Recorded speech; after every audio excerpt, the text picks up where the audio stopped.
देखिए मेरे साथ कौन है, पहचानिए।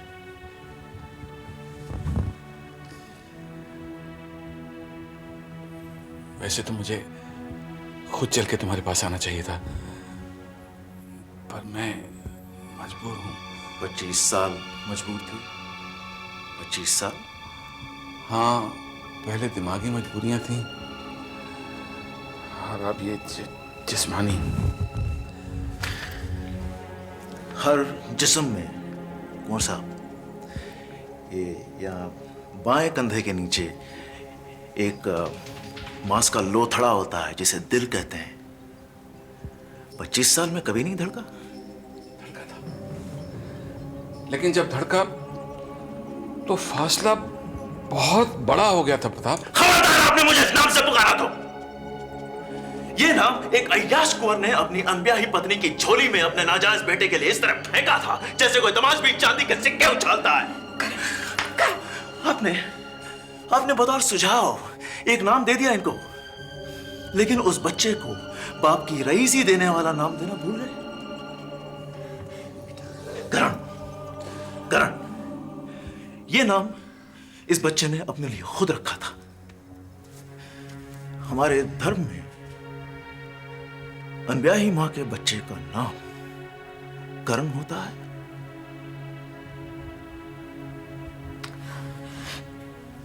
गुस्सा अच्छा नहीं बेटा। मेरा गुस्सा मेरे काबू में है। अगर बेलगाम हो गया तो आप लोगों से बर्दाश्त नहीं होगा। आप दोनों के पाप ने मुझे चला के राख कर दिया। आपके कोख में इस आदमी का बीज पहली सांस लेता है और यही उससे बेताल्लुक हो जाता है। आप जाके मल्होत्रा खानदान से रिश्ता जोड़ लेती है। लावारिस कौन रह जाता है? हाँ? करण, करण, अकेला, अनाथ,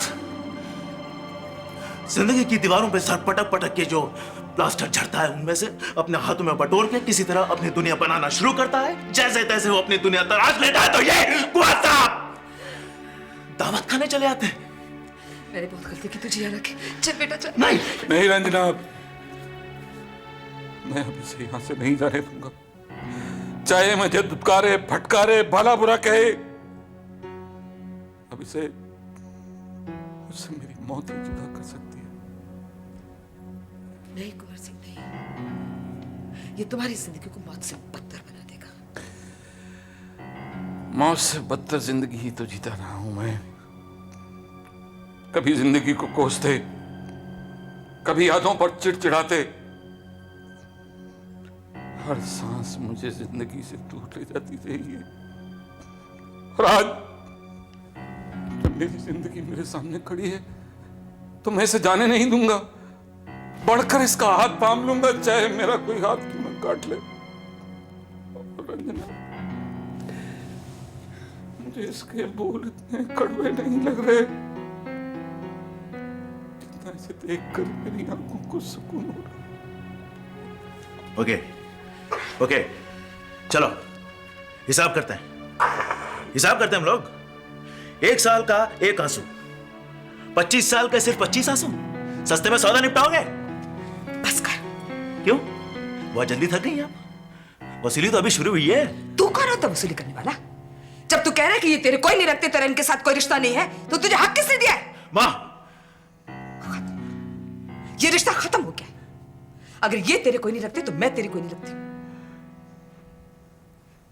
ये इस आदमी के लिए आप मुझे छोड़ के जाने को राजी हैं? अगर मैंने तेरा साथ छोड़ दिया ना तो मैं इनका भी साथ छोड़ दूंगी। मेरी जिंदगी में या दोनों होंगे या कोई नहीं होगा। मैंने आज तक जिंदगी को पकड़ने की कोशिश की है, लेकिन मैं थक गई हूं। मैं खुद ये सब छोड़ के जाने लगी हूं। रंजना, मां! रंजना प्लीज, रंजना प्लीज मां, 25 साल पुरानी गलती फिर मत दोहराइए मां, प्लीज।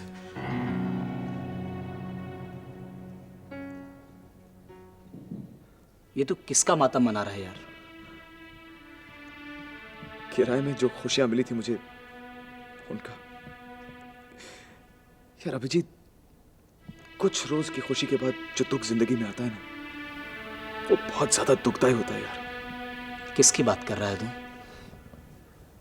उस मेले की जो चंद हफ्तों के लिए इस वीराने में नेहा और निहाल ने सजा रखा था। यार अब उनके चले जाने के बाद यहां का वीराना काटने को दौड़ता है यार। मुझे यहां अकेले रहने की आदत है, लेकिन चंद हफ्ते उन 2 बच्चों के साथ गुजारने के बाद उनकी हंसी खुशी, उनका खेलना, उनका चहकना, ऐसा लगता है कि चंद हफ्तों के लिए जिंदगी यहां खुलकर जी उठी थी। और अब ऋषभ, तू शादी कर ले यार। सुना है जब कोई कुंवारा डोली लेकर लौटता है ना, तो उसके अंदर और बाहर की सारी तन्हाई अफ्रीका के जंगल में चली जाती है। नहीं यार अभिजीत, अभी तक मेरी तन्हाइयों को अफ्रीका का वीजा नहीं मिला। और वो वीजा मिलने से पहले मैं कुछ और जरूरी काम यहाँ करना चाहता हूँ। जैसे अब तेरे इस दोस्त को 15,000 की नौकरी तो मिल गई, लेकिन जीत तो तब होगी जब मैं उन 15,000 में अपना गुजारा कर पाऊं यार। 15,000 रुपए जो एक रात में किसी डिस्कोथेक में मैं अपने दोस्तों पर उड़ा आया करता था, अब उन्हीं 15,000 रुपयों में मुझे 30 दिन गुजारने हैं यार। और मैं ये करके रहूंगा, तू देख लेना। ऋषभ, तू अगर इतना सब कुछ सीख गया ना, तो बहुत कुछ सीख जाएगा यार। बस ऐसे ही तू मेरी उम्मीद बांधते रहे, क्योंकि मैं नामुमकिन को मुमकिन करने की हिम्मत कर रहा हूं यार।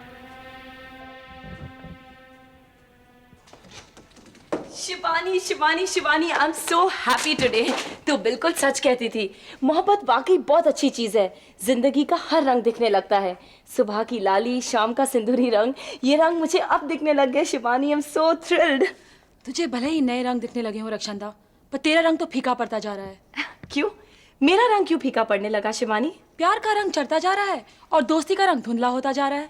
मैं जानती हूँ शिवानी, आजकल मैं तुझे ज्यादा वक्त नहीं दे पाती, लेकिन क्या करूँ। आज जब मैं ऑफिस से निकल रही थी, तब करण मुझे जबरदस्ती कॉफी के लिए ले गया। दूसरों की जिद के आगे तो मैं नहीं झुकती, हाँ, लेकिन करण की जिद मुझे अच्छी लगती है। Really? और कौन सी खूबियां हैं करण की जो आपको इतनी पसंद है? क्या मतलब? जो इधर की आग उधर लगाने का घटियापन करे, वो भी आपको पसंद है? शिवानी, आज तू ऐसी बातें क्यों कर रही है? रक्षांदा प्लीज, तुम्हें और करण को तुम्हारी खुशियां मुबारक, पर मेरा और त्यागी का दुख दुगना मत करो। साफ साफ बताओ, बात क्या है? त्यागी पुलिस का इन्फॉर्मर बनने वाला है। क्या ये बात तूने करण को बताई थी? हाँ, कभी बताई होगी। क्यों? तुझ पर एतबार करके मैंने तुझे ये बात बताई थी। Why did you have to tell करण? शिवानी, जिस तरह तू मुझ पे एतबार करती है ना, उसी तरह करण पे मैं एतबार करती हूँ। जिस तरह तू मेरी दोस्त है, उसी तरह करण मेरी मोहब्बत है। Forget it रक्षांदा, करण कई बार साबित कर चुका है कि वो किसी के एतबार के लायक नहीं है। आज त्यागी पर जो ग्रहण है, उसका जिम्मेदार भी करण है और तू इस बात को जानती है।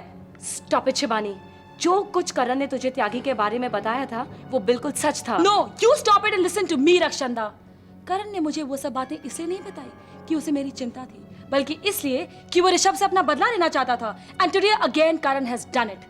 त्यागी पुलिस का इन्फॉर्मर बनने वाला है, ये बात जाके उसने त्यागी के लोगों को बता दी है और वो सब त्यागी के खिलाफ हो गए हैं। नहीं शिवानी, ये सच नहीं हो सकता। ये सच है रक्षांदा। प्लीज, तू अगर करण के बारे में अपनी गलतफहमियां दूर कर लेना, तो हमारे लिए वही अच्छा रहेगा। क्योंकि मुझे तो लगता है कि अगर त्यागी ने करण से बदला लेने की ठान लेना, तो इसका असर हमारी दोस्ती पर जरूर पड़ेगा।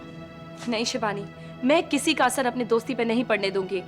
अगर करण ने ऐसी हरकत की है तो ये ठीक नहीं, लेकिन जहां तक मैं जानती हूँ, करण हरगिज ऐसी हरकत नहीं कर सकता।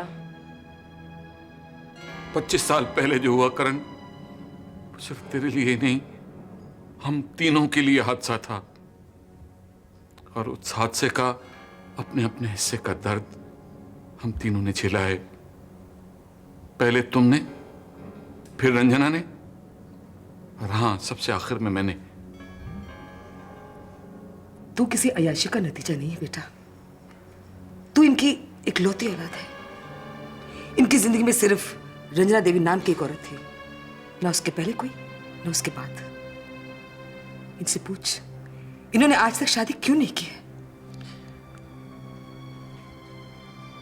ये ढूंढ सकते थे, तलाशने की कोशिश कर सकते थे। करण, पहले तो कई साल सदमों के सिलसिले झेलते हुए गुजरे, मेरी जायदाद, मेरी प्रॉपर्टी पर मेरे रिश्तेदारों ने कब्जा कर लिया। चारों तरफ से मुझे कंगाली ने घेरा। गले में गलती का एहसास लटकाकर मेरी हिम्मत नहीं हुई कि मैं कामयाब केशव मल्होत्रा की पत्नी के सामने अपनी नाकामयाबी की जाकर नुमाइश करूं। ताऊ जी से तुम्हारे बारे में बहुत पूछा, लेकिन कंगाल आदमी की कोई परवाह नहीं करता। उन्होंने मुझे कुछ नहीं बताया, कुछ नहीं बताया उन्होंने मुझे।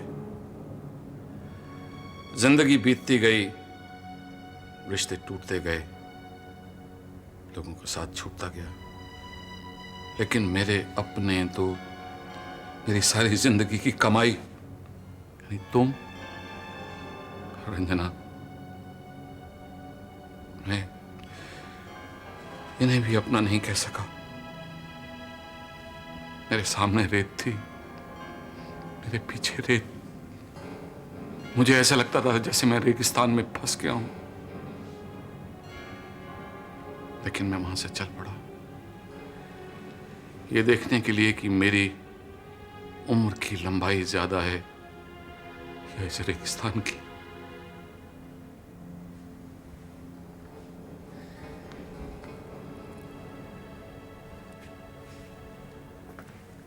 करण, करण,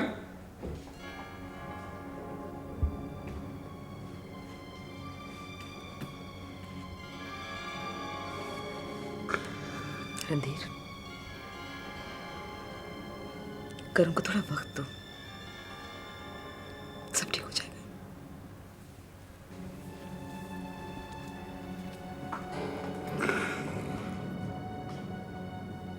मिस्टर छाबरिया, हम अगर होटल के सारे प्लान पेपर पे फाइनल कर ले तो बाद में ना आपको तकलीफ होगी ना मुझे। क्यों? अगर आपको किसी भी एस्पेक्ट पर डिस्कस करना हो तो अभी कर लेते हैं। ये रहे प्लान्स। मिस्टर राजीव, होटल का प्लान देखने की मुझे कोई ज़रूरत नहीं है। मेरा काम है पैसा लगाना और तुम्हारा काम है होटल बनाना। सिर्फ मेरी एक शर्त है कि उस होटल की interior designer miss Safina Singh रहेगी, बस। सफीना सिंह, ओके, मैं उनका काम देखना चाहता हूँ। कोई ऐसा खास काम नहीं किया राजीव, लेकिन हाँ, तुम्हारे साथ काम करेगी तो शायद काम सीख जाएगी।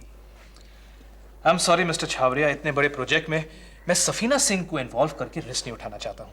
मैंने अपना इंटीरियर डिजाइनर चुन लिया है और वो है miss Nishi. Then I am sorry mister Rajiv. I am sorry to mister Chhawaria. मैं अपने किसी भी प्रोजेक्ट को आपकी अय्याशियों का खिलौना नहीं बना सकता हूँ। जस्ट अ मिनट, ये रहा आपकी 80 लाख का चेक, आप जा सकते हो। खिलवाड़ तो तुम अपने कैरियर के साथ कर रहे हो राजीव, पछताओगे।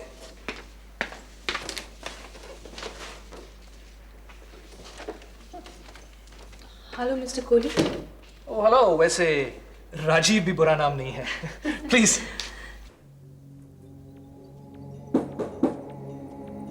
यस, कम इन। क्या साहब? आइए आइए वकील साहब, आइए बैठिए। मैं आपके लिए एक जरूरी खबर लेकर आया। बोलिए। आपकी असलियत का राज कैसे खुला, इसका सुराग मिल चुका है। कैसा सुराग? जिस दिन यहां पुलिस ने रेड डाली थी, उसी दिन से मैंने अपना एक आदमी 24 घंटे के लिए मिस्टर करण की निगरानी के लिए छोड़ दिया था, और उसने जो ये तस्वीरें खींची हैं, शायद आपको कुछ सुराग इन्हें देखने के बाद मिल जाए।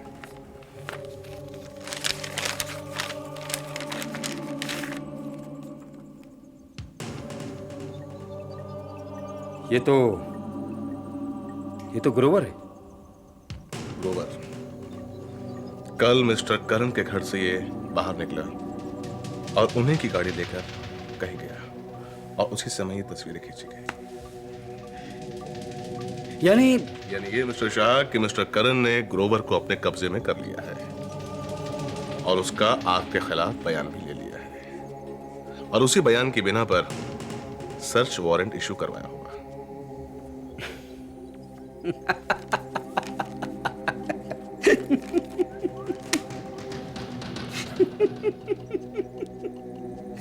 ये करण तो वो खेल खेल रहा है जो मैं बहुत पहले खेला करता था। मतलब ये ग्रोवर इस इत्मीनान में जी रहा है कि करण उसे मेरे हाथों से बचा लेगा, और करण ग्रोवर को तुरुप का पत्ता मानकर यह समझ बैठा है कि वो बाजी जीत लेगा।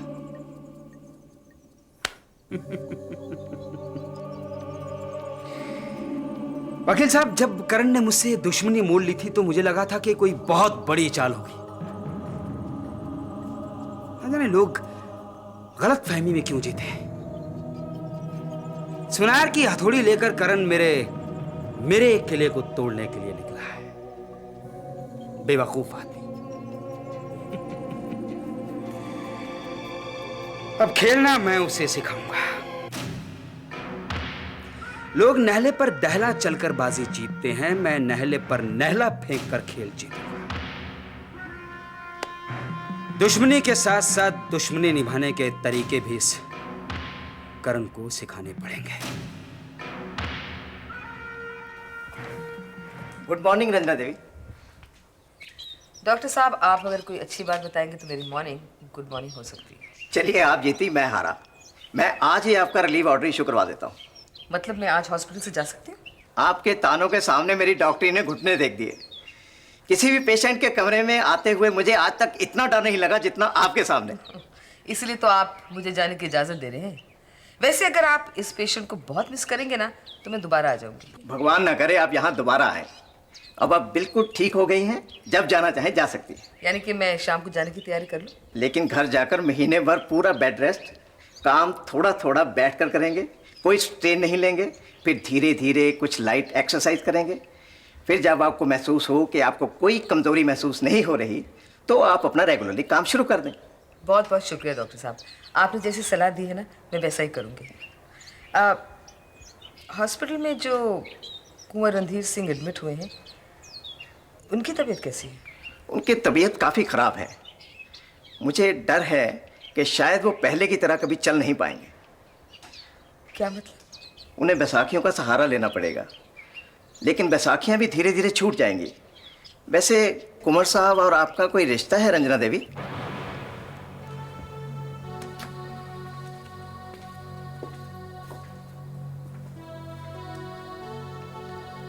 बहुत दूर का रिश्ता है, इतना दूर के फासला तय करने में 25 साल लग गए और पहुंचते पहुंचते कुंवर साहब को बैसाखियों का सहारा लेना पड़ा।